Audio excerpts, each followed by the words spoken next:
Hello and welcome to Learning Sessions. I'm Himanshi Malik and we are continuing your course International Trade Finance जिसमें हमने अभी तक चार chapter complete कर लिए हैं and now we are moving on to the fifth chapter in our course, that is regulatory framework.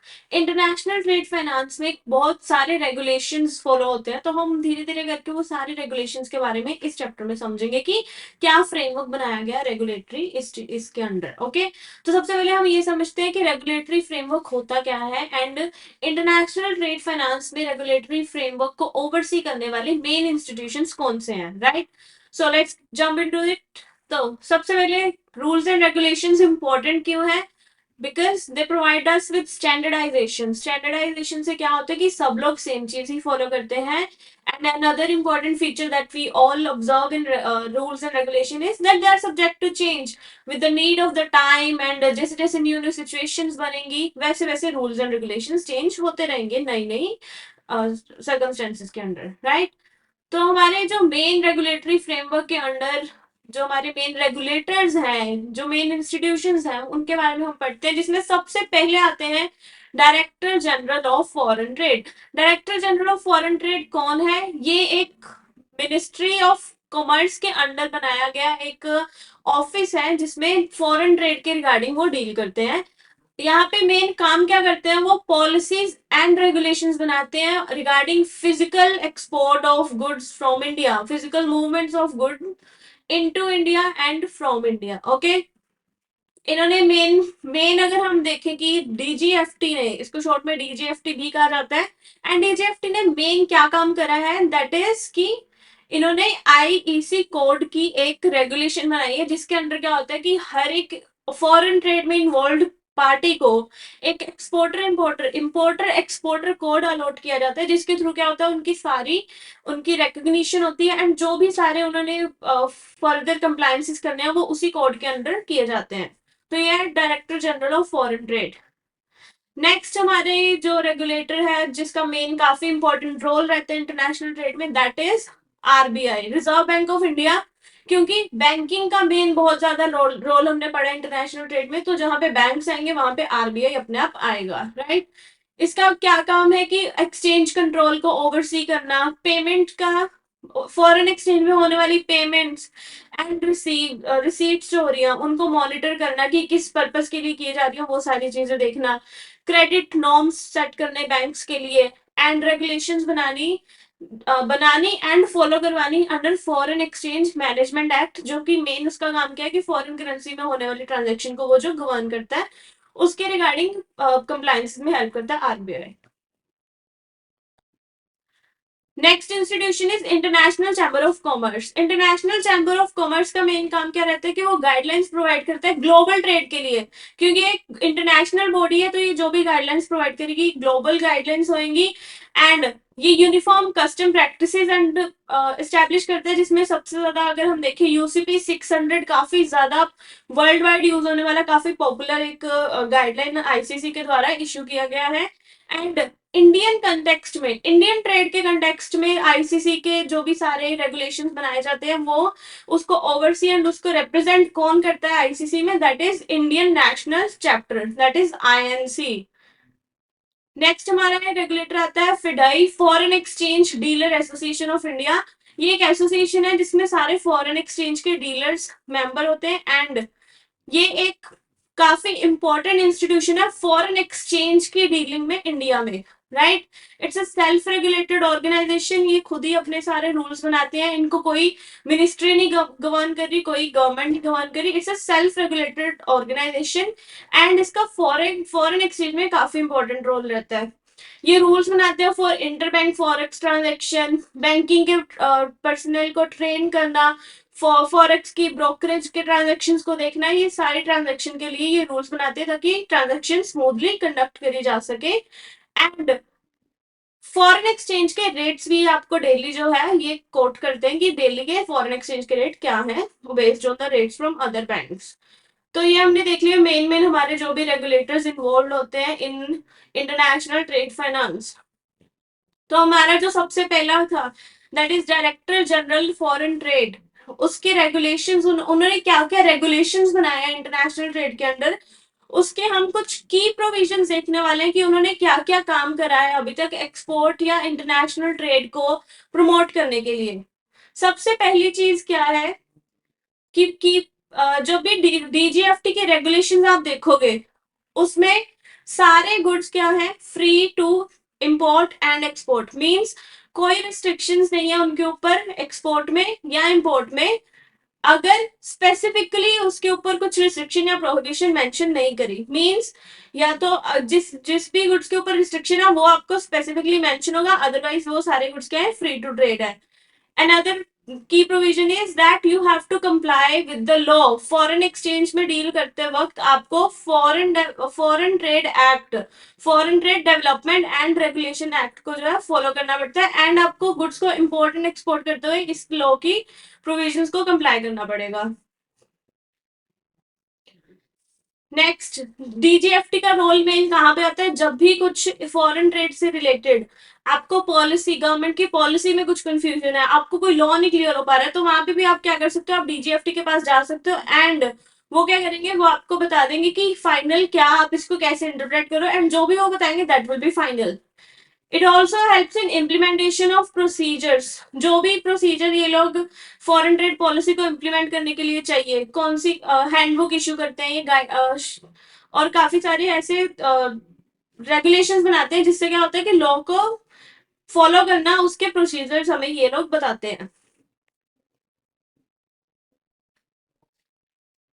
अगर कोई पॉलिसी का नेगेटिव इम्पैक्ट आ रहा होता है हमारे ऊपर, तो डीजीएफटी क्या कर सकते हैं, अगर आप उनको जाके बताओ कि आपकी इस पॉलिसी या गवर्नमेंट के इस लॉ के कारण हमारे ऊपर नेगेटिव इम्पैक्ट आ रहा है ट्रेड के ऊपर, देन वो पॉलिसी से उस पर्टिकुलर पर्सन को एग्जम्पशन भी दे सकते हैं अगर वो सेटिस्फाई हो जाते हैं उसकी बात से।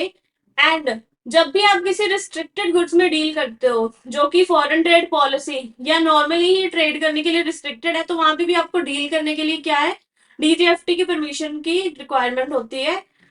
नेक्स्ट हमारा आ जाता है स्टेट ट्रेडिंग एंटरप्राइजेस। डीजीएफटी के अंडर एक और चीज है कि वो सर्टिफिकेट्स प्रोवाइड करते हैं, सर्टिफिकेट्स के अंडर वो क्या करते हैं, स्पेशल परमिशन देते हैं किसको, स्टेट ट्रेडिंग ऑर्गेनाइजेशंस को, एंड उससे वो क्या कर सकते हैं, ऐसे स्पेशली इंपोर्ट के उनको लाइसेंसेस मिल जाते हैं। Next is importer exporter code number. ये हमने देखा कि इंपोर्टर एक्सपोर्टर कोड नंबर दिया जाता है डीजीएफटी के द्वारा। एंड ट्रांजिट पॉलिसी, गुड्स के ट्रांजिट को लेके पॉलिसीज जो है वो भी फॉलो बनाई जाती है डीजीएफटी में। एंड एक चीज आपको ध्यान रखनी पड़ती है कि जब भी आप गुड्स की ट्रांजिट कर रहे हो तो बायलैटरल ट्रेड ट्रीटीज जो है, मींस जो कंट्रीज के बीच में ट्रीटीज हुई हुई हैं, एग्रीमेंट्स हुई हुई हैं, उनको आप ध्यान में रखते हुए ही गुड्स का ट्रांजिट करो। Actual user condition on restricted goods, means जब भी आप गुड्स की इंपोर्ट कर रहे होते हो रिस्ट्रिक्टेड गुड्स के केस में, तो आपको इंपोर्ट करने की परमिशन सिर्फ उसी पर्सन को होती है जो कि एक्चुअली उन गुड्स को यूज करने वाला है, अगर वो रिस्ट्रिक्टेड गुड्स हैं। But other than actual user भी गुड्स को इंपोर्ट कर सकता है अगर उसने डीजीएफटी की परमिशन जो है ऑलरेडी ले रखी है। डीजीएफटी की परमिशन हमें एक और जगह पे रिक्वायर्ड होती है जो कि है सेकंड हैंड गुड्स में डील करने के लिए। अगर second hand goods other than the capital goods जो कि इंपोर्ट के लिए रिस्ट्रिक्टेड है, उनमें आप उनको आप इंपोर्ट कर सकते हो with the permission of DGFT. Similarly अगर आप सैंपल को इंपोर्ट करना चाहते हो, आप फॉरेन कंट्री से कोई सैंपल इंपोर्ट करना चाहते हो, तो वहां पे भी आपको क्या करना पड़ेगा, डीजीएफटी के हैंडबुक जो वो इश्यू करते हैं उसके अंडर सारे आपको रूल फॉलो करके ही आप सैंपल इंपोर्ट कर सकते हो इंडिया में। अगर आप फॉरेन कंट्री से कोई गिफ्ट रिसीव करना चाहते हो, फ्री ऑफ कॉस्ट आप कोई गुड्स रिसीव करना चाहते हो, तो उसमें अगर तो वो फ्रीली ट्रेडेबल है under foreign trade policy, then you are allowed to import the gifts. But अगर वो रिस्ट्रिक्टेड है तो वो गिफ्ट इंपोर्ट करने के लिए भी आपको जो है परमिशन लेनी पड़ेगी डीजीएफटी से। देन पैसेंजर बैगेज के रिगार्डिंग भी डीजीएफटी का काफी इंपॉर्टेंट रोल रहता है। पैसेंजर बैगेज क्या होता है, जो कि हम गुड्स अपने साथ कैरी करते हैं इन अ फ्लाइट, जब भी हम एक कंट्री से दूसरी कंट्री जाते हैं, तो जो भी सामान हम अपने साथ कैरी करते हैं that is called passenger baggage, जिसमें household goods, personal effects या कुछ फ्रीली मूवेबल गुड्स जो कि फ्री है अंडर फॉरेन ट्रेड पॉलिसी, वो आप इजीली इंपोर्ट कर सकते हो। लेकिन अगर कुछ आपके उसमें अगर आप कुछ रिस्ट्रिक्टेड गुड्स लाना चाहते हो तो फर्दर आपको टर्म्स एंड कंडीशन फॉलो करनी पड़ेगी उसको इंपोर्ट करने की, एंड ये डीजीएफटी जो है वो हमें प्रिस्क्राइब करते हैं। इंपोर्ट फॉर एक्सपोर्ट, अगर आप कोई गुड्स ऐसे जो कि आप इंपोर्ट कर रहे हो only for the purpose of export, means goods India में आएंगे एंड देन मैं उनको फर्दर एक्सपोर्ट करने वाली हूँ, तो वहां पर फ्रीली ट्रेडेबल गुड्स में कोई इशू नहीं है। बट अगर मेरे गुड्स रिस्ट्रिक्टेड है तो वहां पे मुझे देखना पड़ेगा कि मैं उनको इंपोर्ट नहीं कर सकती एक्सपोर्ट के लिए। तो सबसे पहले कंडीशन क्या आ जाती है कि गुड्स रिस्ट्रिक्टेड नहीं होने चाहिए, एंड जब इंडिया में इंपोर्ट कर रही हूँ तो उनकी एक बार क्लियरेंस होनी चाहिए इंडिया में कस्टम बोर्ड के अंदर, एंड देन वो आप एक्सपोर्ट कर सकते हो दोबारा। और जो करेंसी में आप डील कर रहे हो वो फ्रीली कन्वर्टेबल करेंसी होनी चाहिए जब भी आप गुड्स को इंपोर्ट कर रहे हो only for the purpose of export. DGFT ने अलाउ करा कि आप गुड्स को री इम्पोर्ट भी कर सकते हो, कैपिटल गुड्स, इक्विपमेंट या गुड्स रिपेयर जो आपने बाहर भेजे थे। मीन्स री इम्पोर्ट क्या होता है कि आपने पहले एक्सपोर्ट करा था बट वो आपको वापस भेज दिए गए हैं, मीन्स या तो वो यूज नहीं हो पा रहे या कुछ रिपेयर करने के लिए भेजे, तो वो री इम्पोर्ट जो है विदाउट लाइसेंस आपको अलाउ कर देता है डीजीएफटी। अनदर थिंग इज कि जब भी आप कुछ कोई भी आप अगर आप प्रोजेक्ट कॉन्ट्रैक्टर हो एंड आपका फॉरेन में कुछ प्रोजेक्ट में सामान यूज हुआ है तो वो सामान भी आप इंडिया में इंपोर्ट कर सकते हो विदाउट एनी परमिशन, बट उसमें एक कंडीशन है कि सामान फॉरेन में 1 साल के लिए कम से कम यूज हुआ होना चाहिए। देन अगर आपको हाई सी सेल करनी है, मीन्स आपको इंडिया में गुड्स आने से पहले ही इंडिया के किसी और पर्सन को सेल करनी है गुड्स, देन उस केस में क्या करना पड़ेगा आपको, कुछ कंडीशन आपको जो भी लॉ के अकॉर्डिंग है वो फॉलो करके आप कर सकते हो। Another thing, import under lease financing, अगर आप इंपोर्ट कर रहे हो एंड वो इंपोर्ट आप परचेज नहीं कर रहे हो उस चीज को, आप लीज फाइनेंसिंग के अंडर उस प्रोडक्ट को या कुछ कैपिटल गुड्स को आप इंपोर्ट कर रहे हो, तो वहां पर आपको कोई स्पेशल रेगुलेटरी अथॉरिटी की परमिशन नहीं है, आप नॉर्मली उन कैपिटल गुड्स को जो इंपोर्ट कर सकते हो, ये आपको अलाउ किया है डीजीएफटी ने। Next is clearance of goods from customer, जो गुड्स आपके क्लियर होना फ्रॉम कस्टम मीन्स कि आपको उसकी कस्टम ड्यूटी पे करनी है, जो भी डॉक्यूमेंट्स वगैरह आपको कस्टम वालों को देने होते हैं। एंड इसमें क्या कंडीशन है कि नॉर्मली क्या होता है कि गुड्स इंडिया में आने से पहले आपको वो क्लियर करवाने पड़ते हैं, बट अगर आपके एडवांस में क्लियर नहीं भी है तो आप सब्सिक्वेंटली उन गुड्स को क्या करवा सकते हो, क्लियर करवा सकते हो।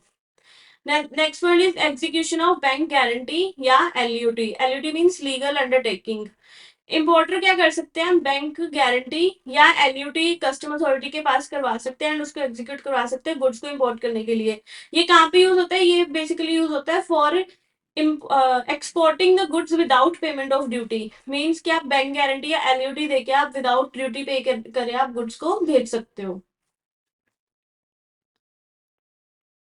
नेक्स्ट इज प्राइवेट या public bonded warehouse for imported.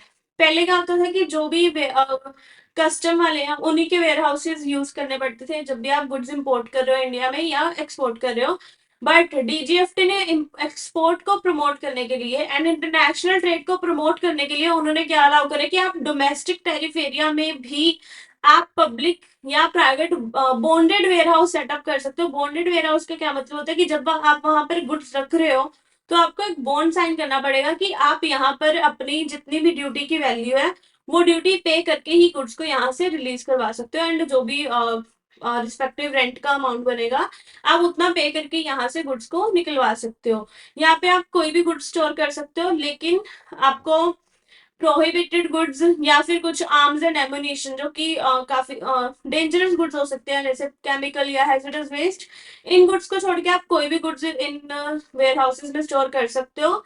And आप अगर री एक्सपोर्ट भी अगर आप गुड्स 1 साल में क्लियर नहीं करवाते हो वहां से तो आपके गुड्स क्या कर दिए जाएंगे, री एक्सपोर्ट कर दिए जाएंगे, मीन्स जहां जिस भी कंट्री से आए थे वहां पे वापस भेज दिए जाएंगे। एक्सपोर्ट विदाउट रिस्ट्रिक्शंस, डीजीएफटी ने क्या स्पेसिफिकली करा है कि कोई भी आपको एक्सपोर्ट करना है गुड्स वो आप विदाउट रिस्ट्रिक्शंस कर सकते हो, एक्सेप्ट फॉर द गुड्स जहां पर स्पेशल रिस्ट्रिक्शंस लगाई गई हैं। क्योंकि वहां पर आपको क्या करना पड़ेगा, स्पेसिफिक कंडीशन फिर उनकी फॉलो करनी पड़ेगी। एंड जब भी सैंपल्स एक्सपोर्ट कर रहे हो, आप अपनी कंट्री से बाहर सैंपल एक भेज रहे हो, मीन्स आप पूरा कंसाइनमेंट नहीं है, जस्ट कुछ पार्ट भेज रहे हो, तो वहां पे भी आपको हैंडबुक ऑफ प्रोसीजर जो है फॉलो करना पड़ेगा, जो कि इशू कौन करता है, डीजीएफटी इशू करता है। And export of passenger baggage, passenger baggage export होने का मीन्स कि जब आप यहाँ से जा रहे हो, इंडिया से आप बाहर जा रहे हो, तब आप अपने साथ जो सामान लेके जा रहे हो उसको क्या बोलेंगे, एक्सपोर्ट ऑफ पैसेंजर बैगेज। तो वो अकम्पनीड भी हो सकता है, अनअकम्पनीड भी हो सकता है। अकम्पनीड मीन्स मैं अपने साथ लेकर जा रही हूँ, अनअकम्पनीड मीन्स मैं मेरे जाने के बाद या मेरे जाने के पहले वो सामान जा रहा है। तो अनअकम्पनीड बैगेज जो है वो विद इन 1 ईयर, बिफोर या आफ्टर पैसेंजर के जाने के, पैसेंजर के जाने के 1 साल पहले या 1 साल बाद तक आप क्या कर सकते हो, उस चीज को एक्सपोर्ट कर सकते हो। एंड उसमें आप क्या अलाउड, क्या आपको सिर्फ फ्रीली ट्रेडेबल गुड्स आप आपको अलाउ किए जाते हैं एक्सपोर्ट करने। अगर गुड्स के रिस्ट्रिक्टेड है, देन आपको वो पैसेंजर बैगेज में आप उसको एक्सपोर्ट नहीं कर सकते हो। इसमें government of India officials means government के जो ऑफिशियल्स हैं, जिनको बाहर उनकी पोस्टिंग करी जाती है फॉरेन कंट्री में, उनको एक स्पेशल चीज अलाउ करी गई है कि अगर वो कुछ अपने पर्सनल गुड्स या कुछ खाने पीने वाला सामान लेके जाना चाहते हैं, चाहे वो फ्रीली अलाउड हो, चाहे वो रिस्ट्रिक्टेड हो, चाहे प्रोहिबिटेड हो, सिर्फ गवर्नमेंट ऑफ इंडिया ऑफिशियल अगर वो अपने पर्सनल कंजम्पशन के लिए लेके जा रहे हैं तो वो चीज उनको अलाउ कर दी जाएगी। And next thing is export of gifts. जब भी आप इंडिया के बाहर गुड्स भेज रहे हो without any without receiving any amount, means आप फ्री में कुछ भेज रहे हो, तो वहां पे 5 लाख की वैल्यू तक आप जो है सामान भेज सकते हो। लेकिन उसमें भी आपको गुड्स भेजने के लिए जो कंडीशंस लगाई जाती है अंडर रेगुलेशंस ऑफ डीजीएफटी या फॉरेन ट्रेड पॉलिसी, वो सारी आपको फॉलो करनी पड़ती है। स्पेयर पार्ट्स के एक्सपोर्ट में भी आप वारंटी पीरियड के अंडर आप उनको एक्सपोर्ट कर सकते हो इजीली। वारंटी पीरियड अगर आपका 1 साल का है, तो आप 1 साल के अंडर अंडर जो भी मेन गुड्स के जाने के बाद अगर उनके रिपेयर के लिए कुछ स्पेयर पार्ट्स वगैरह चाहिए या रिप्लेसमेंट करने के लिए कुछ सामान चाहिए, तो आप फ्रीली उसको विदाउट परमिशन कर सकते हो export. Export of imported goods, तो उसमें क्या है कि फॉरेन ट्रेड पॉलिसी के अंडर क्या है कि आपको अलाउ कर दिया जाएगा कि आप विदाउट लाइसेंस री एक्सपोर्ट कर सकते हो गुड्स का। उसमें आपको एक चीज ध्यान रखनी है कि अगर गुड्स रिस्ट्रिक्टेड है इंपोर्ट के लिए, मींस गुड्स का इंपोर्ट तो रिस्ट्रिक्टेड है बट उसका एक्सपोर्ट फ्रीली अलाउड है, तो उस केस में भी आप अगर इंपोर्ट कर रहे हो only for the purpose of export, तो वो आपको अलाउ कर दिया जाएगा। मीन्स अगर नॉर्मली मुझे इंपोर्ट करना होता तो वो अलाउड नहीं है, बट क्योंकि मैंने उसको सिर्फ एक्सपोर्ट के लिए करना है and export is freely allowed, तो मैं इंपोर्ट भी विदाउट परमिशन कर सकती हूँ। नेक्स्ट आता है एक्सपोर्ट ऑफ डिफेक्टिव और डैमेज गुड्स। अगर कोई गुड्स आ गए हैं मेरे पास, या मैंने गुड्स किसी को पहले भेजे थे एंड वो डैमेज हो गए, अब उसकी जगह मैं रिप्लेसमेंट भेज रही हूँ, तो वो भी मैं विदाउट परमिशन जो है वो भेज सकती हूँ, उस पर कोई रिस्ट्रिक्शंस नहीं है। सिमिलरली रिपेयर्ड, अगर मेरे पास गुड्स रिपेयर होने आए थे इंडिया में एंड मैं उनको वापस अब बाहर भेज रही हूँ, तो वहां पे भी मैं without restriction and without any permission उनको कर सकती हूँ एक्सपोर्ट। प्राइवेट बॉन्डेड वेयरहाउस, जैसे कि हमने पढ़ा कि इंपोर्ट वाले गुड्स आप स्टोर करने के लिए बॉन्डेड वेयर हाउसेस में रख सकते हो, वैसे अगर आपको गुड्स एक्सपोर्ट करने हैं तो वो भी आप बॉन्डेड वेयर हाउसेस, जो कि domestic tariff area means India के अंडर टैक्सेबल होने वाले एरिया में आप जो है वेयर हाउसेस अलाउड है आप बनाने, एंड वहां पर आप स्टोर कर सकते हो। वहां पे भी सेम कंडीशन लगेगी कि आपको ड्यूटी पे करनी पड़ेगी एंड जो भी फर्दर कंडीशन होती है। ये जो भी आपके एक्सपोर्ट के कॉन्ट्रैक्ट कर रहे हो उनकी डिनोमिनेशन क्या होगी, मीन्स कॉन्ट्रैक्ट किस करेंसी में आपके होंगे, तो वहां पे आपको ध्यान रखना है कि नॉर्मली जो है सारे फ्रीली कन्वर्टेबल करेंसी में आपको करने हैं। कोई ऐसी करेंसी नहीं करनी जिसके अगेंस्ट हमें कन्वर्जन करने में बहुत मुश्किल हो जाए, या आप इंडियन रुपीज में कर सकते हो। एंड अगर कोई स्पेसिफिक एक्सपोर्ट्स हैं, तो उसमें ये भी कंडीशन लगाई जा सकती है कि उसको आप सिर्फ आईएनआर में ही क्या करो, उनकी उनकी अमाउंट को रिसीव करो, या फिर एक स्पेसिफिक वोस्ट्रो अकाउंट जो कि फॉरेन करेंसी के अकाउंट होते हैं, तो आप उनमें ही एक्सपोर्ट प्रोसीड्स को रिसीव करो। देन अगर कोई नॉन रेजिडेंट पर्सन है जो कि नेपाल, भूटान या एशियन क्लियरिंग यूनियन के मेंबर नहीं है, तो उस केस में क्या किया जा सकता है कि आपको जो आपको नॉन रेजिडेंट बैंक से फ्रीली फॉरेन करेंसी आप कन्वर्ट करवा रहे हो, उसमें नेपाल, भूटान या फिर एशियन क्लियरिंग यूनियन के मेंबर कंट्री के अलावा कोई भी बैंक हो सकता है उस केस में। एंड नेक्स्ट आ जाता है कि हमारा अगर आपको फॉरेन ट्रेड जो है बायर को, next point is denomination of export contracts cut. Denomination of export contract हमारे जो रहेंगे वो फॉरेन करेंसी जो फ्रीली कन्वर्टेबल है उसमें हो सकते हैं या फिर आईएनआर में हो सकते हैं। अब अगर आप आईएनआर में आप करवा रहे हो तब तो कोई इश्यू नहीं है, लेकिन आप अगर आपका कॉन्ट्रैक्ट फॉरेन करेंसी में है देन उसमें आपको एक चीज का ध्यान रखना पड़ेगा कि फॉरेन करेंसी आपको इंडिया में इनवर्ट रिमिटेंस करवानी पड़ती है। लेकिन कुछ केसेस में क्या कर सकते हो, आपको अलाउ कर सकते हैं कि आप कोई बात नहीं फॉरेन करेंसी में कॉन्ट्रैक्ट है लेकिन आप आईएनआर में रिमिटेंस करवा सकते हो अगर वो नॉन रेजिडेंट बैंक के फ्रीली कन्वर्टेबल वोस्ट्रो अकाउंट में जो है वो हो रही है, राइट। अब ये नॉन रेजिडेंट बैंक कौन से हो सकते हैं, it can be any bank other than Asian clearing union, Nepal और भूटान। मीन्स इन बैंक को छोड़ के आप बाकियों से अगर आप आईएनआर में कर रहे हो तो आपको क्या करना पड़ेगा, वोस्ट्रो अकाउंट में ही करना पड़ेगा। बट एशियन क्लियरिंग यूनियन या नेपाल भूटान से आप वैसे भी आईएनआर में रिसीट कर सकते हो, ठीक है। अगला आ जाता है कि अगर आपको आईएनआर में रिसीट होगी या थ्रू वोस्ट्रो अकाउंट तो उसको हम कंसिडर कर लेंगे कि ये एक्चुअली आपकी फॉरेन करेंसी ही हमारे पास क्या हुई है, इनवर्ट रिमिटेंस हुई है उसकी, तो आपकी कंप्लायंस जो है पूरी मान ली जाएगी। एंड अगर एशियन क्लियरिंग यूनियन के बीच में पेमेंट हो रही है डिलीवर तो वहां पे हम क्या करेंसी डिनोमिनेशन रख सकते हैं, एसीयू डॉलर यूज करी जा सकती है। अगर एक्सपोर्ट प्रोसीड्स जो है आप टाइम पे रियलाइज नहीं कर पाते हो, जो कि टाइम प्रिस्क्राइब होता है फैमा में, जो कि आरबीआई प्रिस्क्राइब करता है, अगर आप उसके बीच बीच में नहीं कर पाते हो उसको रियलाइज तो आपको जो भी बेनिफिट दिए गए हैं वो आपके सारे जो है रिवर्स कर दिए जाएंगे, आपको रिटर्न करने पड़ेंगे। एंड एक्सपोर्ट को प्रमोट करने के लिए आपके ऊपर जो भी सर्विस टैक्सेस लगाए जाते हैं अंडर डोमेस्टिक टैरिफ एक्ट जैसे कि जीएसटी मेनली, तो वो आपको एक्सपोर्ट के केस में क्या कर दिया जाएगा, उन इनपुट्स पे आपको रिवर्ट एग्जाम्ड कर दिया जाएगा या फिर उसके ऊपर आपको क्या मिल जाएगा, रिफंड दे सकते हैं वो, ताकि आप एक्सपोर्ट अच्छे से कर सको। नेक्स्ट जो कि एक्सपोर्ट हमारे export oriented units, EOUs, EHTP, STP, BP, EHTP is your hardware parks basically, STP your software parks and BTP are biotechnology part, ठीक है। तो ये डिफरेंट डिफरेंट पार्क्स या एरिया स्टैब्लिश होते हैं जो कि एक पर्टिकुलर चीज को डेवलप करने के लिए बनाए जाते हैं गवर्नमेंट के द्वारा, उनको स्पेशल बेनिफिट दिए जाते हैं। तो वहां पर भी एक्सपोर्ट अगर आप कर रहे हो तो वहां पे आपको डोमेस्टिक टैरिफ के जो सर्विस टैक्स हैं या कुछ भी टैक्सेस हैं वो सारे आपके ऊपर क्या कर दिए जाएंगे, एग्जाम्प्ट कर दिए जाएंगे। तो ये कुछ मेन हाईलाइट से प्रोविजन इशूड बाय डीजीएफटी जिसमें वो क्या करना चाहते हैं, एक्सपोर्ट को प्रमोट करना चाहते हैं। नेक्स्ट आ जाता है कि एक्सपोर्ट को प्रमोट करने के लिए उन्होंने एक्सपोर्टर्स को क्या क्या एडवांटेजेस दिए हैं, जिसमें सबसे पहली चीज क्या आ जाती है, ड्यूटी एग्जम्पशन स्कीम। वो क्या करते हैं कि कुछ गुड्स के इंपोर्ट के लिए आपको ड्यूटी फ्री इंपोर्ट करना अलाउ कर देते हैं अगर आप उन गुड्स को यूज करके क्या करने वाले हो, एक्सपोर्ट करने वाले हो, तो आपका इंपोर्ट की ड्यूटी क्या कर दी जाती है, आपकी फ्री कर दी जाती है, ठीक है। This the first benefit. Second is duty remission scheme. Duty remission भी यही है कि अगर आप कुछ एक्सपोर्ट करने के लिए गुड्स को इंपोर्ट कर रहे हो, मैं कुछ फॉरेन से गुड्स इंपोर्ट कर रही हूँ लेकिन मेरा पर्पस क्या है कि फर्दर मैंने एक्सपोर्ट करना है, तो आपको duty free replenishment certificate issue कर दिए जाएंगे जिसमें आप बिना ड्यूटी पे कर इंपोर्ट कर सकते हो। Similarly duty entitlement passbook scheme क्या है, इसके अंदर ड्यूटी ड्रॉबैक इशू करे जाते हैं अगर आप इंपोर्ट कर रहे हो एंड फर्दर आप उन गुड्स को यूज करके एक्सपोर्ट भी करने वाले हो। नेक्स्ट ऐसी हमारे पास सिमिलर स्कीम है ड्यूटी ड्रॉबैक स्कीम, जिसमें क्या होता है कि आपने जो भी गुड्स इनपुट को यूज करते टाइम जो भी ड्यूटीज पे करी है वो आपको रिफंड कर दिया जाता है अगर आप वो गुड्स क्या कर रहे हो, एक्सपोर्ट कर रहे हो। एंड वो आपको ड्यूटी ड्रॉबैक की फॉर्म में आपको जो है आपको रिफंड कर दिया जाता है। इसका प्रोसेस काफी सिंपल होता है इस चीज को अप्लाई करने का।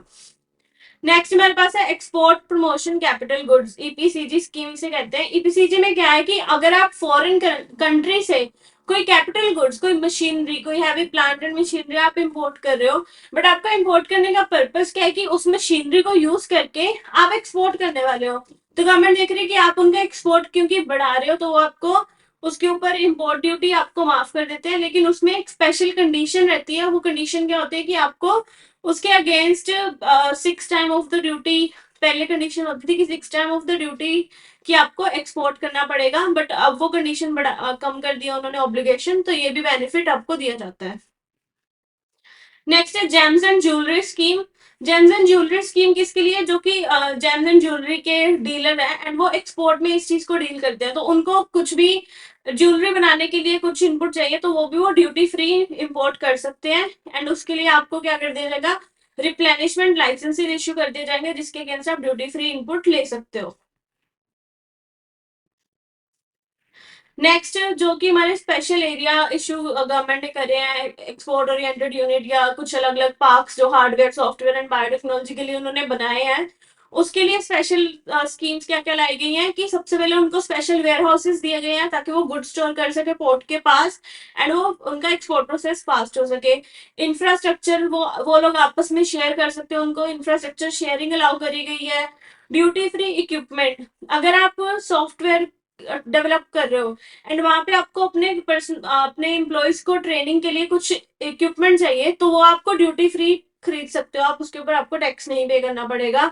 एंड आफ्टर सेल सर्विसेज अगर आप दे रहे हो तो वहां पे भी आप उसको फ्री उन स्पेयर्स को उन कंपोनेंट्स को फ्रीली एक्सपोर्ट कर सकते हो विदाउट पेमेंट ऑफ ड्यूटी, या आपको विदाउट परमिशन आप उस चीज को क्या कर सकते हो? एक्सपोर्ट कर सकते हो।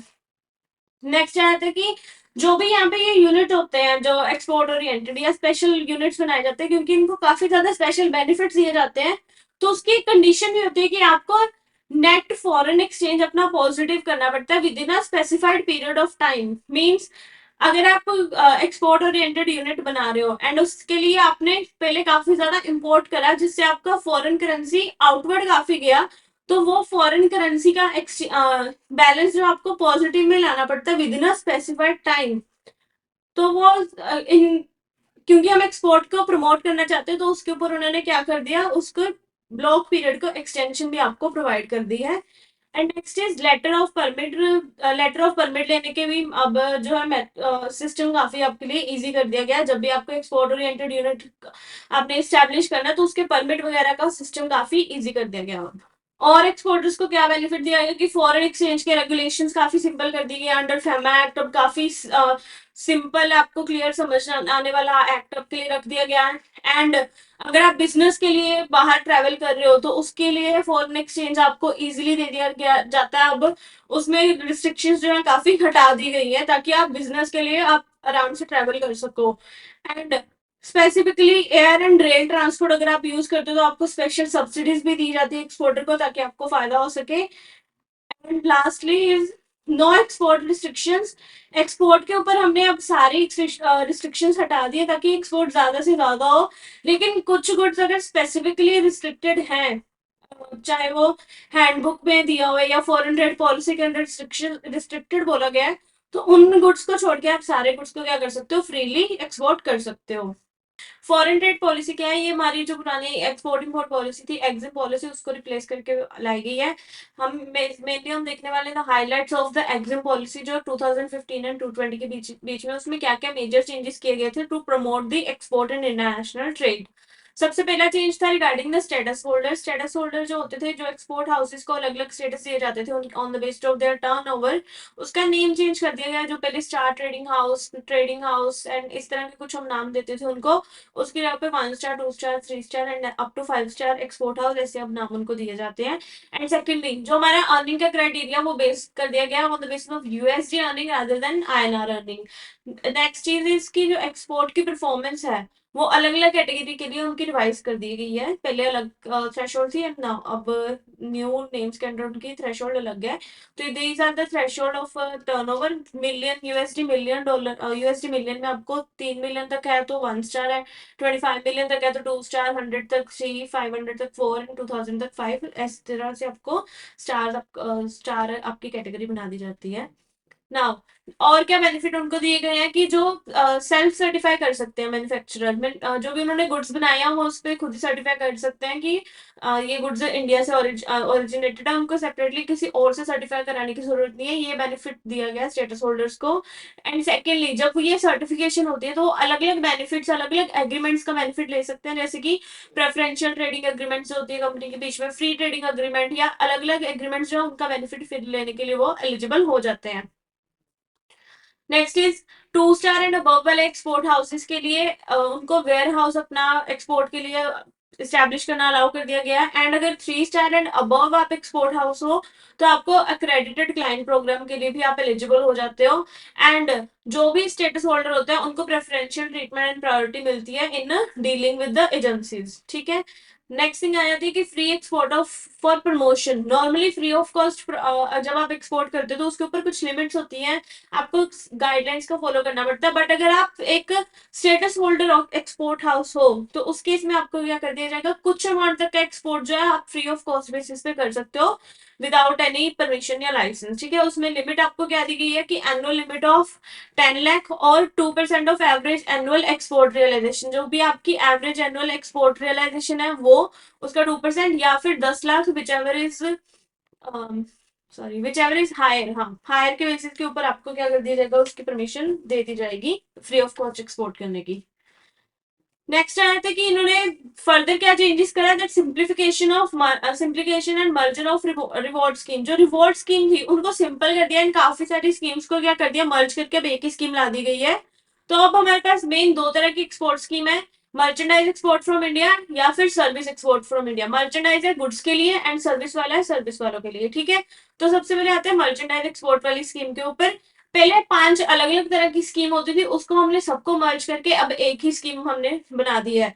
इस स्कीम के अंदर जो भी रिवॉर्ड की स्क्रिप्ट्स होती है, मींस जब स्क्रिप्ट्स क्या होते हैं, जब भी आप कुछ ड्यूटी पे करते हो जिसके अगेंस्ट आपको गवर्नमेंट से बेनिफिट मिलना एलिजिबल होता है, तो उसकी आप एक स्क्रिप्ट क्रिएट हो जाती है। वो स्क्रिप्ट क्या होती है, वो फ्रीली आप ट्रांसफर कर सकते हो। ठीक है। तो वो भी बेनिफिट आपको दे दिया गया। नेक्स्ट चीज आ जाती है कि अगर आप नोटिफाइड गुड्स का एक्सपोर्ट करते हो, जो गुड्स नोटिफाई कर रहे हैं फॉर रिवॉर्ड, तो उसके ऊपर बेनिफिट जो आपको क्या दिया जाएगा, एफओबी वैल्यू के बेसिस के ऊपर बेनिफिट दिया जाता है कि एफओबी वैल्यू का सर्टेन परसेंटेज आपको बेनिफिट दिया जाएगा। एंड अगर आपके गुड्स नोटिफाइड है, जैसे कि डेयरी प्रोडक्ट हो गया, वेजिटेबल हो गया, कन्फेक्शनरी, फार्मास्यूटिकल प्रोडक्ट्स, इस तरह के जो नोटिफाइड प्रोडक्ट है उस केस में आपको बेनिफिट कहाँ तक दिया जाएगा, 2% टू 5% ऑफ एफओबी वैल्यू या FOB value realize whichever is less, ये आपको बेनिफिट वहां पे दिया जाएगा under merchandise export scheme. Next is adjustment of custom duty. Custom duty जो आप पे करते हो इंपोर्ट करते टाइम, जब भी आप गुड्स इंपोर्ट कर रहे हो for the purpose of using them in export, right, तो उन गुड्स के इंपोर्ट पर जो आप ड्यूटी पे करते हो उसका आपको ड्यूटी ड्रॉबैक दिया जाता है, तो वो बेनिफिट भी आपको दिया जाता है। एंड ये ड्यूटी ड्रॉबैक अगर क्या है, एक्सपोर्ट का गुड्स का एक्सपोर्ट किया जा रहा है कोरियर या फिर फॉरेन पोस्ट ऑफिस के थ्रू या ई कॉमर्स के थ्रू किया जा रहा है, तो एफओबी वैल्यू 25,000 तक आपको बेनिफिट जो है दे दिया जाएगा। Next is ineligible categories. अगर आपके गुड्स इनएलिजिबल कैटेगरी में आते हैं तो वहां पर आपको बेनिफिट जो है वो नहीं दिया जाएगा। इसमें इनएलिजिबल गुड्स में आ जाते हैं अलग अलग तरह के, like diamond gold silver platinum, या कुछ तरह की कुछ कैटेगरीज है जो इनएलिजिबल करी हुई है, उनके ऊपर आपको बेनिफिट जो है नहीं दिया जाएगा।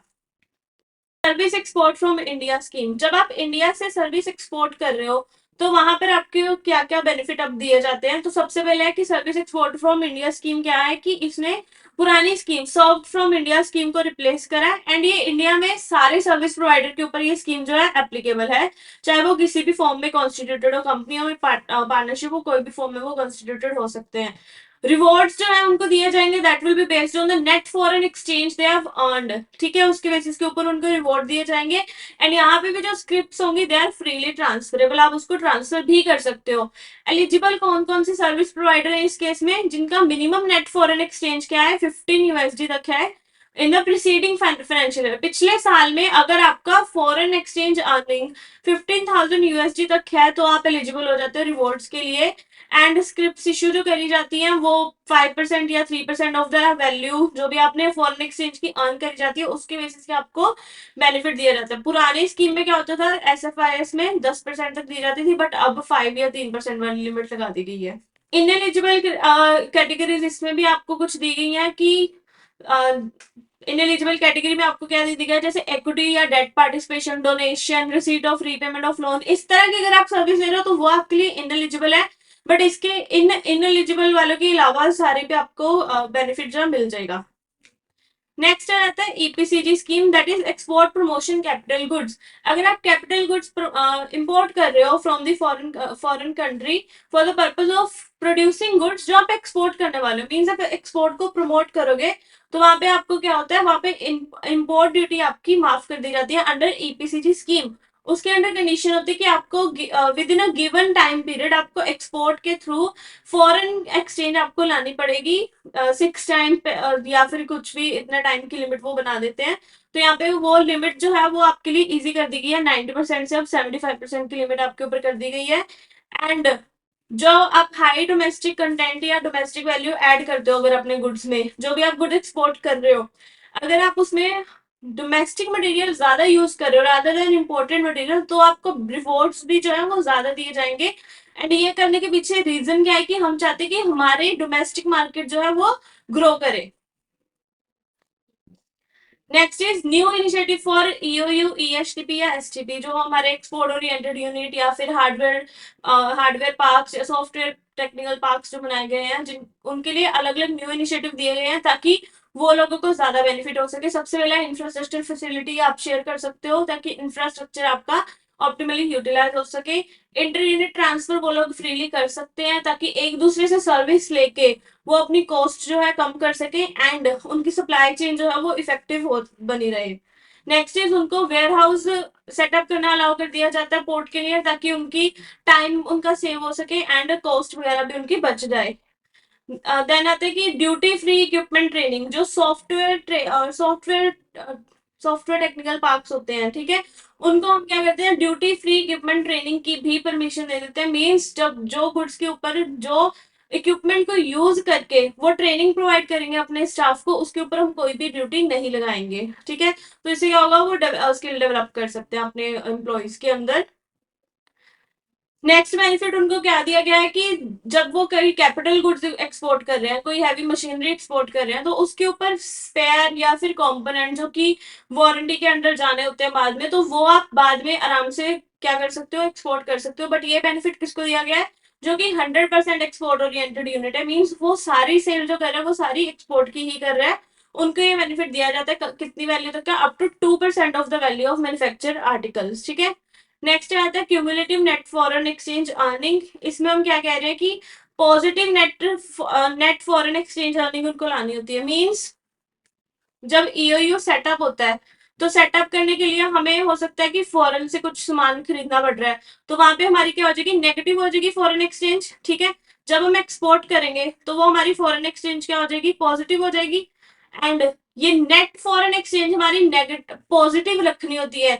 ईओयू वगैरह को बेनिफिट तभी मिलता है अगर उनकी नेट फॉरेन एक्सचेंज क्या रहेगी, पॉजिटिव रहेगी। तो उसके लिए वो उनको टाइम लिमिट देते थे कि इतनी टाइम लिमिट तक आप क्या करो, अपनी फॉरेन एक्सचेंज पॉजिटिव कर लो। तो वो टाइम पीरियड अब कितना कर दिया गया, 5 साल कर दिया गया। एंड अगर आपको कुछ दिक्कतें आ रही हैं, आपको लग रहा है कि 5 साल में आप नहीं कर पाओगे इसको पॉजिटिव, या आपके प्लांट ज्यादा टाइम लेगा आपका पूरा सेटअप होने में, तो आपको एक्सटेंशन भी है जो वो अलाउ कर दिए जाते हैं, आपको स्पेसिफिक प्रोसीजर फॉलो करके आपको फिर एक्सटेंड भी हो सकती है वो time limit. Next is revised validity of letter of permission. Letter of permission जो दिया जाता था एक्सपोर्ट ओरिएंटेड यूनिट को या अलग अलग स्पेशल यूनिट्स को, उसकी वैलिडिटी अब क्या कर दी गई है, पहले 2 साल की थी बट अब उसको बढ़ा के क्या कर दिया गया है, 3 साल तक कर दिया गया। मीन्स 1 साल और उसकी वैलिडिटी बढ़ा दी गई है। एंड उसके ऊपर 1 साल की एक्सटेंशन भी आपको दे देंगे without any permission, without any difficult procedure. And अगर आपको 3 साल से ज्यादा की एक्सटेंशन लेनी है तो उसमें आपको कुछ कंडीशन फुलफिल करनी पड़ेगी, तो उसके बाद आपको 3 साल से ज्यादा की भी लेटर ऑफ परमिशन दे दिया जाता है। लेटर ऑफ परमिशन बेसिकली दिया किस लिए जाता है, जब भी आप कोई न्यू यूनिट सेटअप करते हो तो उसमें आप टाइम मांगते हो कि इतना टाइम मुझे चाहिए कंप्लीटली सेटअप करने के लिए, उसके बाद मैं अपनी एक्सपोर्ट या अर्निंग वगैरह स्टार्ट कर पाऊंगा, उतनी देर तक मेरी कोई भी अर्निंग नहीं होने वाली है, तो वो चीज के लिए आपको टाइम जो है लेना पड़ता है उनसे, गवर्नमेंट से। Next is return of capital goods. अगर एक्सपोर्ट ओरिएंटेड यूनिट्स या फिर सॉफ्टवेयर ट्रेनिंग पार्क या बायोटेक्निकल पार्क जो है, इन्होंने अगर अपने गुड्स को कैपिटल गुड्स को रिटर्न करना है तो वो आराम से कर सकते हैं, उसके ऊपर उनको कोई ड्यूटी की पेमेंट नहीं करनी पड़ेगी। एंड स्पेशल फैसिलिटी इनको दी गई है कि अगर आपकी एक्सपोर्ट टर्नओवर जो है वो 10 करोड़ या उससे ज्यादा है तो उससे क्या होगा, आपको फास्ट ट्रैक क्लियरेंस की फैसिलिटी प्रोवाइड करी जाएगी ताकि आपका कस्टम से गुड्स फास्टली आपके क्लियर होके कस्टमर तक जाए एंड आपका एक्सपोर्ट जो है वो प्रमोट हो सके। Similarly fast track D bonding या एग्जिट प्रोसीजर, जब अगर आपको अपने यूनिट्स को बंद करना है या आपको वहां से एग्जिट करना है उस या गुड्स को आपको छुड़ाना है वहां से कस्टम से, तो उसका एग्जिट प्रोसीजर या डी बॉन्डिंग प्रोसीजर भी जो है वो आपका काफी इजी बना दिया गया है। नेक्स्ट रहता है जेम्स एंड ज्वेलरी सेक्टर के लिए, उनको भी हमने काफी बेनिफिट्स दिए हैं, जिसमें सबसे पहले कि जो भी उनको गुड्स प्रोड्यूस करने के लिए इनपुट्स चाहिए वो ड्यूटी फ्री इम्पोर्ट कर सकते हैं। एंड अलग अलग उनको बेनिफिट दिए जाते हैं, जिसमें एडवांस प्रोक्योरमेंट या replenishment of precious metal, replenishment authorization for gems and इस तरह की स्पेशल बेनिफिट सिर्फ जेम्स एंड ज्वेलरी सेक्टर के लिए दिए गए हैं अंडर एफटीपी। अब इसके बाद आता है कि नेक्स्ट एक जो हमारा मेन फोकस रखा गया फॉरेन ट्रेड पॉलिसी के अंडर, वो क्या रखा गया, trade facilitation and ease of doing business. हमारा मेन टारगेट क्या है कि हमारा ट्रेड जो है बढ़े एंड बिजनेस करना लोगों के लिए आसान रहे। गवर्नमेंट कम से कम रेगुलेशन बनाना चाहती है ताकि लोग बिना डर के, बिना किसी झंझट के बिजनेस अपना प्रमोट करें एंड एक्सपोर्ट अपना ज्यादा से ज्यादा कर सके वो। इसमें सबसे पहला जो उन्होंने बेनिफिट दिया that is online filing and paperless trade. जो भी सारी पहले आपके डॉक्यूमेंटेशन वगैरह वाली चीजें होती थी, अब वो उनको सबको क्या कर दिया गया, ऑनलाइन कर दिया गया ताकि आप अपना टाइमली उस चीज को फुलफिल कर सको कंडीशंस को एंड मिनिमम आपको कॉस्ट पड़े उस चीज की, तो ऑनलाइन प्रोसेस आपके लिए कर दिया गया है। सेकंड है सिंप्लीफिकेशन एंड डिजिटाइजेशन। पहले क्योंकि लॉज को समझना ही काफी ज्यादा कॉम्प्लिकेटेड हो जाता है, अलग अलग पॉलिसी, अलग अलग रूल्स एप्लीकेबल हो रहे हैं, अलग अलग परमिशन लेनी पड़ रही थी पहले, तो उस चीज को क्या कर दिया गया, अब सिंप्लीफाई कर दिया गया ताकि जो एक बिजनेस मैन है वो बिजनेस पे फोकस कर सके, अपने मेन एरिया पे फोकस कर सके rather than focusing on this legal and compliance thing, right. तो उसके अंडर उन्होंने क्या किया, रिकॉर्ड मेंटेनेंस की लिमिट को कम कर दिया है। एक एक्सपोर्टर इंपोर्टर प्रोफाइल उनको दे दिया है जिसके अंडर वो क्या कर सकते हैं, उस प्रोफाइल के अंडर ही जाके वो सारी अपनी इंफॉर्मेशन प्रोवाइड कर सकते हैं। अलग अलग गवर्नमेंट डिपार्टमेंट को जो जो इन्फॉर्मेशन चाहिए वो वहां से उठा लेंगे। इससे क्या होगा कि जो बिजनेसमैन है उसको अलग अलग डिपार्टमेंट्स को इन्फॉर्मेशन देने की जो नीड है वो खत्म हो गई है। एंड नेक्स्ट एक उन्होंने क्या बेनिफिट दिया कि ऑनलाइन एक्सचेंज स्टैब्लिश कर दिए हैं सीबीडीटी एंड एमसी के बीच, मींस ये लोग अब डाटा एक्सचेंज कर सकते हैं, तो वहां से बिजनेसमैन की इंफॉर्मेशन प्रोवाइडिंग की ऑब्लिगेशन जो है वो कम हो जाती है। रिफंड का प्रोसेस भी इन्होंने ऑनलाइन कर दिया है।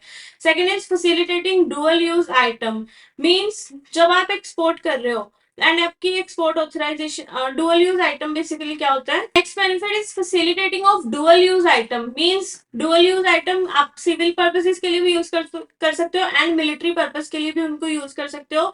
तो उसकी वैलिडिटी जो है 12 महीने से लेकर अब 24 महीने कर दी गई है। एंड वेरिफिकेशन प्रोसेस जो है defence export offset policy, means defence के पर्पज के लिए अगर आप कुछ एक्सपोर्ट कर रहे हो सामान तो उसका वेरिफिकेशन प्रोसेस है काफी इजी कर दिया गया है। एंड स्टेक होल्डर्स का अवेयरनेस काफी बढ़ा दी गई है कि जो जो स्टेक होल्डर्स है उस चीज में कि उनको क्या क्या चीजों का ध्यान रखना है mainly. Next is facilitating defence export. Similarly हमने अभी जो पढ़ा कि डिफेंस से रिलेटेड प्रोडक्ट के एक्सपोर्ट का टाइम पीरियड अब एक्सटेंड कर दिया गया, वैलिडिटी 24 मंथ्स तक वो क्या कर सकते हैं, उसको एक्सपोर्ट कर सकते हैं। Next e commerce export. E commerce के क्योंकि अभी आजकल ई कॉमर्स हमारा काफी ज्यादा जो है फेमस हो रहा है, तो उसके लिए भी गवर्नमेंट ने उस चीज को ध्यान रखा फॉरेन ट्रेड पॉलिसी के अंडर। एंड उनको काफी ज्यादा बेनिफिट दिए गए हैं अगर वो ई कॉमर्स एक्सपोर्ट होते हैं specifically. Next is duty exemption and additional port. काफी ज्यादा ड्यूटी की एग्जम्पशन गवर्नमेंट अलग अलग स्कीम्स लाती है कि ड्यूटी आपको कम कर दी जाएगी, आप एक्सपोर्ट ज्यादा करो। सो आई होप आप लोगों को अब तक हमारा सारा टॉपिक समझ आ गया होगा from chapter 5.1 to 5.5। And now we will be doing chapter 5.6 जो कि हमारा सेक्शन 6 का लास्ट चैप्टर रहने वाला है, in which we are going to talk about FEDAI guidelines. FEDAI guidelines में सबसे पहले फिडाई के बारे में हम समझ लेते हैं कि फिडाई क्या है, foreign exchange dealers association of India. तो ये एक एसोसिएशन है जो कि गाइडलाइंस बनाती है regarding export and import export and import related discounting and आपके कौन कौन से रेट्स यूज करोगे, एंड बैंक अगर कुछ ट्रांजेक्शन कर रहा है फॉरवर्ड कॉन्ट्रैक्ट में कैरी, तो उसमें क्या क्या चार्जेस, कैसे कैसे किस किस दिन का रेट लगाएगा, ये सारी कुछ चीजें हैं जो फिडाई हमें रेकमेंड करता है। तो फिडाई की गाइडलाइंस हम पढ़ने वाले हैं इन एक्सपोर्ट ट्रांजेक्शन, ठीक है। तो सबसे पहले उसने बताया regarding export bill purchase discounted या नेगोशिएटेड। जब भी आप एक्सपोर्ट बिल को परचेज नेगोशिएट या डिस्काउंट करवाने जा रहे हो, तो हमारा बिल जो अगर वो फॉरेन करेंसी में होगा, तो वो किस रेट के ऊपर हम कन्वर्ट करने वाले हैं, तो रेट हम क्या लेंगे, बाइंग रेट। बाइंग रेट किस दिन का, जो हमारा करंट बाइंग रेट है उस रेट पे हम उसको परचेज करने वाले हैं। एंड हम क्या कर सकते हैं, हम कॉन्ट्रैक्टेड रेट भी इस्तेमाल कर सकते हैं। कॉन्ट्रैक्टेड रेट किस केस में होता है, फॉरवर्ड कॉन्ट्रैक्ट के केसेस में होता है, कि अगर आपका ऑलरेडी फॉरवर्ड कॉन्ट्रैक्ट हो रखा है, तो जो भी हमने फ्यूचर का रेट डिसाइड किया था उसी रेट पे हम उसको INR में कन्वर्ट करेंगे एंड देन बिल को हम डिस्काउंट करेंगे। जब भी बिल डिस्काउंट हो जाता है, अब एक्सपोर्टर को पेमेंट मिल गई सीधा बैंक से, ठीक है। बट हमारी गाइडलाइन क्या होती है कि जब भी आप एक्सपोर्ट करो तो पेमेंट फॉरेन एक्सचेंज में इंडिया में आनी चाहिए, मींस इंपोर्टर पे करेगा। अब वो इंपोर्टर पे किसको करेगा, बैंक को करेगा। तो वैसे ये रिस्पॉन्सिबिलिटी किसकी होती है, कि एक्सपोर्टर की, that he must repatriate the proceed. जो भी उसने सामान बाहर भेजा उसके रिगार्डिंग वो प्रोसीड इंडिया में लेकर आए। एंड बिल्स क्रिस्टलाइज कब होते हैं, after due date. Realization due date means जिस दिन रियलाइजेशन आपकी जो भी रियलाइज होना चाहिए था, जिस भी ड्यू डेट को, वो दिन के बाद क्या होता है, क्रिस्टलाइज हो जाता है। एंड अगर उससे लेट होता है तो उस बिल को हम क्या मानते हैं, ओवर ड्यू मानते हैं। एंड क्रिस्टलाइजेशन कैसे करेंगे, जब भी आपका बिल ड्यू डेट आ गई तो उस दिन आप INR में उसको कन्वर्ट करोगे किस रेट पे, TT selling rate. TT rate आपको याद होगा, हमने बताया था टेलीग्राफिक ट्रांसफर का सेलिंग रेट लेके, एंड उसके ऊपर जो भी इंटरेस्ट एंड चार्जेस बनते हैं, कि क्रिस्टलाइजेशन के बाद अगर पेमेंट ओवर ड्यू हो गई है तो उसमें जो भी इंटरेस्ट एंड चार्जेस बनता है वो भी हम उसको इंक्लूड करेंगे एंड कन्वर्ट करेंगे at TT selling rate. Next आता है realization after crystallization, means overdue होने के बाद आपने प्रोसीड को रिसीव करा है, तो वहां पे रुपी लाइबिलिटी को एडजस्ट कर लेंगे एट टीटी बाइंग रेट या contracted rate after crystallization. Means कि जब अगर आपका ओवर ड्यू हो गया बिल एंड तब आपको उसको कन्वर्ट करना है, तो आप कौन सा रेट यूज करोगे, टीटी बाइंग रेट या कॉन्ट्रैक्टेड रेट, अगर आपका फॉरवर्ड कॉन्ट्रैक्ट था। तो इस तरह से हम ट्रांजेक्शन देखेंगे in buying and negotiation of bill of exchange. Next आता है जब भी आप bill of exchange bill of exchange में डील कर रहे हो या एक्सपोर्ट ट्रांजेक्शन में डील कर रहे हो, तो वहां पे इंटरेस्ट क्या लगेगा, तो इंटरेस्ट हमेशा हम RBI की गाइडलाइंस पे जो भी उसने प्रिस्क्राइब करा हुआ है वही इंटरेस्ट लगाएंगे। एंड ओवर ड्यू इंटरेस्ट, जो हमारी नॉन रिसीव्ड पेमेंट है या मींस जो हमारी पेमेंट ड्यू डेट तक नहीं आया, उनके ऊपर जो हम इंटरेस्ट लगाने वाले हैं वो भी ओवर ड्यू इंटरेस्ट RBI के डायरेक्टिव के अकॉर्डिंग लगेगा। तो ये होता है इंटरेस्ट की, हमने बेसिकली इसमें क्या देखना है, हमने RBI की गाइडलाइंस को ध्यान में रखना है। नेक्स्ट आता है normal transit period. Normal transit period एक टर्म है जो हमने LC में एंड बिल्स की डिस्काउंटिंग वाले टॉपिक में हमने इसके बारे में काफी पढ़ा था। तो नॉर्मल ट्रांजिट पीरियड को फिडाई ने यहाँ पे एक्सप्लेन कर दिया है कि नॉर्मल ट्रांजिट पीरियड किसे मानेंगे, नेगोशिएशन ऑफ बिल, ठीक है। जिस दिन आप बिल लेकर गए हो बैंक के पास नेगोशिएट करवाने एंड उसकी रियलाइजेशन तक का टाइम, ये क्या माना जाएगा, आपका नॉर्मल ट्रांजिट पीरियड माना जाएगा एंड इंटरेस्ट आपका इस पीरियड का लगेगा। नाउ वे जो नॉर्मल ट्रांजिट पीरियड है ये कैटेगरी टू कैटेगरी वेरी भी कर सकता है। तो ये हो गया हमारे गाइडलाइंस पढ़ाई की रिगार्डिंग द एक्सपोर्ट ट्रांजेक्शंस। अब देख लेते हैं इंपोर्ट के बारे में उसने क्या हमें गाइडलाइंस दी है। तो सबसे पहले वो बता रहे हैं retirement of the bill. Retirement of the bill mean कि जब आपका पेमेंट ड्यू हो गया ना, वो आप पेमेंट करने वाले, that is called retirement of the bill. तो रिटायरमेंट आप किस रेट पे करोगे, on the forward contract rate. अगर आपने फॉरवर्ड कॉन्ट्रैक्ट किया हुआ है तो वो फॉरवर्ड कॉन्ट्रैक्ट वाले रेट पे करोगे, या आपने कोई कॉन्ट्रैक्ट नहीं किया तो रिटायरमेंट ऑफ इंपोर्ट ट्रांजेक्शन में आप क्या करोगे, सेलिंग रेट यूज करोगे। सेलिंग रेट क्यों यूज होगा यहाँ पे, लॉजिक आपको याद होना चाहिए, मैंने फॉरेन एक्सचेंज वाले में बताया था। इंपोर्टर ने, इस केस में हम क्या है, इंपोर्टर है, ठीक है। इंडिया का ट्रेडर क्या है, इंपोर्टर है। इंपोर्टर ने फॉरेन एक्सचेंज में पेमेंट करनी है तो उसको फॉरेन एक्सचेंज क्या करनी पड़ेगी, बाय करनी पड़ेगी। अगर इंपोर्टर बाय कर रहा है तो बैंक क्या कर रहा होगा, बैंक सेल कर रहा होगा फॉरेन एक्सचेंज को, राइट। तो जब भी बैंक सेल करता है तो वहां पे बैंक कौन सा रेट लगाता है, ask rate slash cell rate. तो इसीलिए जब भी आप इम्पोर्ट ट्रांजेक्शन के रिगार्डिंग कन्वर्जन कर रहे हो तो आप किस रेट पे करोगे, सेलिंग रेट पे करोगे। एंड सिमिलरली इसलिए हमने बाइंग रेट पे करी थी इन एक्सपोर्ट ट्रांजेक्शन, ठीक है। आगे बताता है वो, unpaid import bills under letter of credit crystallize as per bank policy. अगर आपके इम्पोर्ट के बिल अनपेड है और लेटर ऑफ क्रेडिट के अगेंस्ट आपने उसको फाइनेंस करवाया हुआ था, तो वहां पे बैंक की पॉलिसी के अकॉर्डिंग आप उसको क्रिस्टलाइज करवाओगे, उसकी कन्वर्जन उस अकॉर्डिंग होगी। एंड इंटरेस्टेड क्या लगाया जाएगा, जो कि बैंक नॉर्मली कमर्शियल इंटरेस्ट लगाता है वही बैंक आपके ऊपर लगाएगा। एंड इंटरेस्ट क्या होगा, interest from the date of debit to authorize dealers nostro account until crystallization. Means authorize dealer के अकाउंट से जब डेबिट हो गया, जिस दिन उसने आपको पैसे दे दिए फॉरेन एक्सचेंज या जो भी उसने आपका बिल नेगोशिएट कर दिया जिस दिन, उस दिन से लेकर रियलाइजेशन, आपने जिस दिन पेमेंट करी है वापस लोन की, तब तक का इंटरेस्ट आपके ऊपर लगाया जाएगा। Okay, import and export transaction के बाद हमारे पास नेक्स्ट गाइडलाइन आ जाती है मर्चेंट ट्रेड के रिगार्डिंग। एंड मर्चेंट ट्रेड में फिर हमें क्या बता रहा है कि ओपन लेटर ऑफ क्रेडिट के अगेंस्ट जो आप रिमिटेंसेस कर रहे हो ओवरसीज सप्लायर को, वो आप नॉट फाइनेंशियल इंटरमीडियरीज की तरह ना करो। तो ये मर्चेंट ट्रेडिंग में ये उन्होंने गाइडलाइंस दी है। नेक्स्ट आता है हमारा क्लीन इंस्ट्रूमेंट। क्लीन इंस्ट्रूमेंट क्या है कि जब भी आप किसी नॉर्मल इंस्ट्रूमेंट के अगेंस्ट, जैसे कि ट्रैवलर्स चेक्स, करेंसी नोट्स या प्रीपेड कार्ड, इनके अगेंस्ट जब आप उनको पेमेंट कर रहे हो, फॉरेन करेंसी प्रोवाइड कर रहे हो या एक्सचेंज करके दे रहे हो उनको, तो this is called clean instrument, because इसमें आप कुछ उनको फाइनेंस नहीं प्रोवाइड कर रहे हो, जैसे आप एक कन्वर्जन करके दे रहे हो। एंड यहाँ पे हम क्या यूज करेंगे, बाइंग रेट्स यूज करेंगे, ठीक है। ऑन द इनकैशमेंट रेट, जब भी इनकैशमेंट हुई है उस दिन बाइंग रेट यूज किया जाएगा, क्योंकि ट्रैवलर्स चेक में भी पर्सन क्या कर रहा है, बैंक को सेल करने आ रहा है, एंड बैंक क्या कर रहा है, बाय कर रहा है, तो बाइंग रेट यूज हो रहा है इसलिए, ठीक है। जब भी रेट सीखने हैं तो आप बैंक के परस्पेक्टिव से अगर आप सोचोगे तो आपको क्लियरली समझ आएगा कि यहाँ पर ये रेट क्यों इस्तेमाल किया गया है। अगर सेलिंग रेट है तो मीन्स बैंक बेच रहा है एंड कस्टमर परचेज कर रहा है, एंड जहां पे भी बाइंग रेट लग रहा है इट मीन्स बैंक खरीद रहा है एंड कस्टमर सेल कर रहा है फॉरेन करेंसी को, ठीक है। तो फॉरेन करेंसी या किसी भी करेंसी को, okay. Now outward remittance. Outward remittance जब भी करनी है, जब भी आपने फॉरेन एक्सचेंज कोई बाहर भेजनी है, तो वहां पे क्या लगेगा, सेलिंग रेट ही लगेगा। एंड सेम लॉजिक की सेलिंग रेट क्यों लगेगा, क्योंकि आउटवर्ड रिमिटेंस करने के लिए कस्टमर को क्या करना पड़ेगा, फॉरेन करेंसी परचेज करनी पड़ेगी। एंड परचेज करेगा वो बैंक से, तो बैंक कौन सा रेट लगाएगा, सेलिंग रेट ही लगाएगा। तो ये होगी हमारी guideline regarding clean instrument, outward remittance and merchant trade. अब एक लास्ट आ जाता है दैट अबाउट गारंटीज। अब फिडाई क्या कहते हैं कि बैंक्स को अवॉइड करना चाहिए गारंटी देना of unlimited amount and period. Means आप एक स्पेसिफिक पीरियड या स्पेसिफिक अमाउंट की गारंटी दो, बट अनलिमिटेड चीजों की आप गारंटी मत दो, because that is more riskier, ठीक है।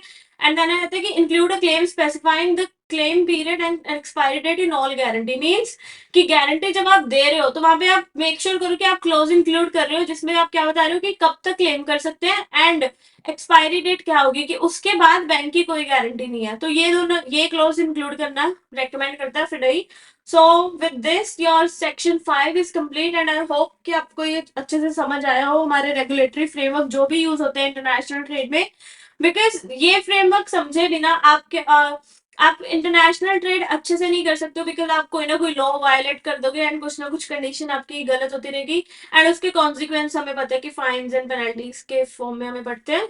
तो रेगुलेटरी फ्रेमवर्क समझना इसलिए हमारे लिए बहुत इंपॉर्टेंट होता है। So that's it for today, and हमारे चैप्टर कंप्लीट होता है। Thank you so much.